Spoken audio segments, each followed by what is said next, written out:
დღეს გაჩვენებთ, როგორ მოვამზადოთ იდეალურად შუ, ვანილის კრემით და არომატული მოცვის კონფით. რა თქმა უნდა, ძალიან მარტივად. პირველ რიგში დავიწყოთ შუს მომზადება. ამისთვის დაგვჭირდება 100 გრამი კარაქი, ნახევარი ჩაის კოვზი მარილი და ნახევარი ჩაის კოვზი შაქარი. აქვე დავამატებ 125 მილილიტრ წყალს და 125 მილილიტრ რძეს. ახლა გადავიდან გაზ ქურაზე და გავადნობ კარაქს. ხოლო ამის შემდეგ დავამატებ 150 გრამ ფქვილს, მუდმივად კარგად ვურევთ. მასა რო შეიკვრება კარგად, ხოლო ამის შემდეგ გავთიშოთ გაზი. დაახლოებით 1-2 წუთი დასჭირდება ამ პროცესს. დაბალ ტემპერატურაზე გავაკეთოთ, უმჯობესია. გვერდებზე ასე რომ მიიკრავს, ესე იგი მზად არის.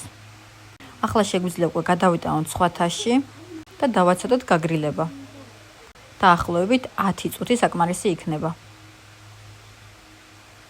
უკვე მზად არის. ახლა ნელ-ნელა დავამატებ კვერცხს, სათითაოდ შევათქვიფავ და გვჭირდება საშუალო ზომის 4 ცალი კვერცხი. აუცილებლად სათითაოდ უნდა გავაკეთოთ ეს პროცესი, ცომი რომ არ გაგვითხრილდეს. ისევ ვაგრძელებთ ამ პროცესს. ყველაზე რთული პროცესი ამაში ალბათ რაც არის, ის არის რომ ცომი არ გაგვითხრილდეს. უნდა იყოს სქელი მასა, ცომიდან ცოტა რთულად რო ჩამოდიოდეს. ზუსტად ასეთი მასა. ახლა უკვე გადავიდან საკონდიტრო პარკში და დავსვავ სასურველ ფორმებს. შეიძლება კოვზით დასმაც, თუ არ გაქვთ ფორმა, პრობლემა არ არის. ხო, რა თქმა უნდა, ეკლერებისთვისაც ზუსტად იგივე ცომს ვიყენებთ. ამ რაოდენობიდან გამომივიდა ზუსტად 10 ცალი საშუალო ზომის შუ. რაც შეეხება ცხობას. უნდა გამოვაცხოთ წინასწარ გახურებულ ღუმელში. პირველი 20 წუთი გამოვაცხოთ 200 გრადუსზე. შემდეგ ტემპერატურას დაუწიოთ და კიდევ 15 წუთი გამოვაცხოთ 170 გრადუსზე. პირველი 25 წუთი ღუმელი არ გამოაღოთ არავითარ შემთხვევაში. თორე შეიძლება ჩვენი ამოფუებული შუები ისევ ჩაიფუშოს. ახლა უკვე გადავარ კრემის მომზადებაზე. გამოვიყენებ 500 მილილიტრ რძეს, 2 ცალ კვერცხის გულს, 100 გრამ შაქარს და 60 გრამ ფქვილს. ხო, რა თქმა უნდა, ვანილსაც. გადავიტან გაზზე და ავადუყებ დაახლოებით ასე ბუშტუკებს რომ გაიკეთებს, ესე იგი მზად არის. დაახლოებით 8-დან 10 წუთამდე ეყოფა. შემდეგ გადავაკრავ ცელოფანს და კარგად გავაგრილებ. უпроსტად კარგად უნდა გამეგრილებინა, მაგრამ მე არ დავაცადე.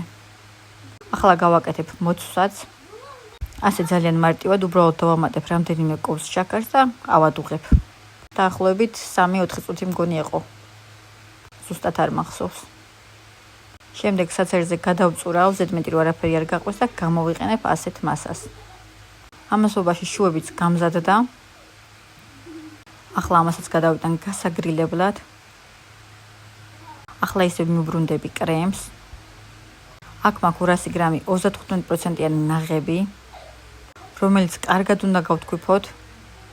რატომღაც ჩემი აქ ცოტა აიჭრა და მე მგონი ზედმეტის მომივიდა. დააკვირდით, ზედმეტი არ მოგივიდეთ. საბოლოო ჯამში მაინც ძალიან კარგი გამოვიდა. მოკლედ დაკრემა უკვე ყველა მიცით. კარგი, ახლა ერთი პატარა თხოვნა მექნება ბარემ. მონაწილეობ პატარა ჩელენჯში, სადაც მჭირდება მაქსიმალურად მაღალი ნახვები. ხო და თქვენ თუ არა მეტი ვინ უნდა დამეხმაროს. თუ მოგწონთ ჩემი ვიდეოები, მაქსიმალურად გთხოვთ გააზიარეთ და დამიტოვეთ კომენტარები. თუ გიდათ უბრალოდ ერთი სმაილი მაინც. წინასწარ ყველას დიდი მადლობა. ჯერ თუ ჩემი გვერდი არ გამოგეწერეთ, გამოწერას არ დაგავიწყდეთ. ახლა წავედი, გემრიელად მივირთვით წარმატებული და ბედნიერი დღე ყველას. კარგად.